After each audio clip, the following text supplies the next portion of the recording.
সুলতান চাচা আছে না, উনার ছেলে আমার বুইন্ডারে পছন্দ করে। পুরা কষ্টে সবকিছু জানি শুনে আমার বুইন্ডারে বিয়ে করবে। তা আমার আব্বার কাছে আর আমার কাছে তো সেরকম টাকা পয়সা নেই। আপনি যদি আমারে কিছু অগ্রিম টাকা দিতেন, আমি বুইন্ডার বিয়ে দিতে পারতাম। কি সুলতানের ছেলে ওই যে মাস্টার্স কমপ্লিট করে ভালো একটা কোম্পানিতে চাকরি করে? হ্যাঁ মালিক। এই তুই কি পাগল হয়েছিস? অত শিক্ষিত একটা ছেলে, অত ভালো একটা পরিবার, তোর ওই ডিভোর্সি বন্ধুরে নেবে? এই দেখে তোকে সাথে মজা করেছে, একজনের সাথে থাইকে এসে অত ভালো একটা ছেলে নাকি ওই মেয়ে নেবে?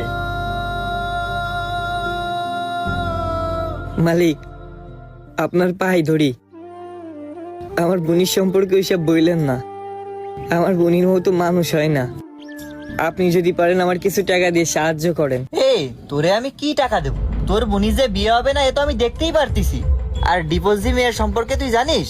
ও তো অপায়া, সংসার করতে পারিনি বলেই তো চলে আসে। শোন তোর একটা কথা কই, যেখানে ছিল ওইখানে হাত পা ধরে হলেও তোর বুন্ডারে ওখানে দিয়ে আয়। মালিক এইসব কথা কেন বলতেছেন আপনি? এই কেন বলতেছি বুঝতে পারতেছিস না? তোরা কি বড় লোক বুন্ডারে এনে বাড়ি ফেলাই রাখিসির?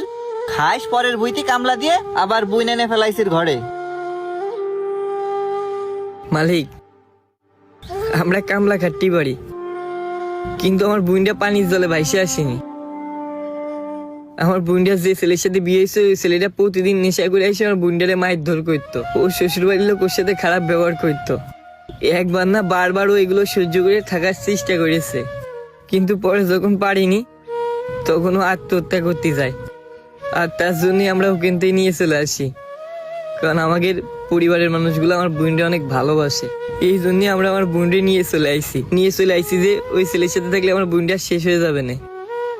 আর এই সুলতান চাচার ছেলের সাথে আমার বোন কিছু করিনি, ওরাই এসে প্রস্তাব দিয়েছে, ওরাই পছন্দ করে। আমরা সবকিছু তাদের সাথে খুলে কইছি, সবকিছু শুনেও তারা রাজি হয়েছে।